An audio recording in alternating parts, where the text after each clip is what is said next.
আগে গুরুকুল সিস্টেম ছিল আর এখন স্কুল সিস্টেম, দুটোর মধ্যে কম্প্যারিজন কি আছে? গুরুকুল সিস্টেম যা ভারতে ওয়াইড স্প্রেড ছিল, মানে প্রথমটা দেখা যাবে যে education was free.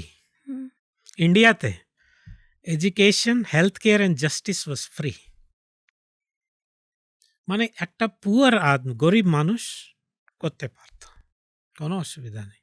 এডুকেশনটা wide spread ছিল, মানে টিচার টিচার ওরা যারা টিচার মোস্টলি ব্রাহ্মণ ক্লাস থেকে হুম, ছিল।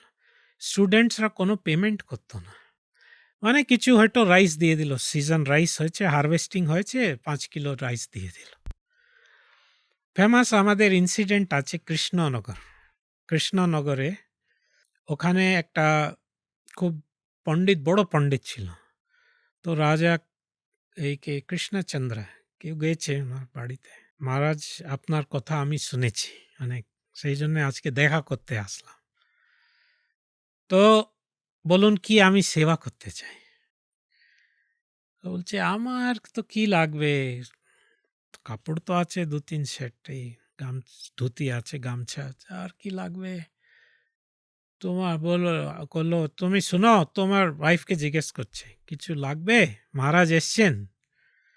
বলে, আমাদের বাড়ি ভিতর থেকে বলছে, এই যে হাট আছে, হুম, আমাদের কি লাগবে, ভালো আছে তো, তেঁতুলের গাছ আছে, আমরা তেঁতুল স্যুপ করে নাই, রাইস বাচ্চারা নিয়ে এসে, ভালোই তো চলছে, আর কি নেব আমরা।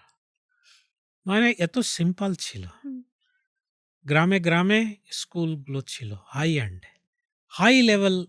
তাদের অ্যাস্ট্রোনমি পড়ানো হতো, তাদের আয়ুর্বেদা ছিল, সংস্কৃত ছিল, গ্রামে গ্রামে লোকেরা সংস্কৃত বলতো। ব্রিটিশরা ফার্স্ট কাজ করেছে ওই গুরুকুল সিস্টেমকে ডিস্ট্রয় করে।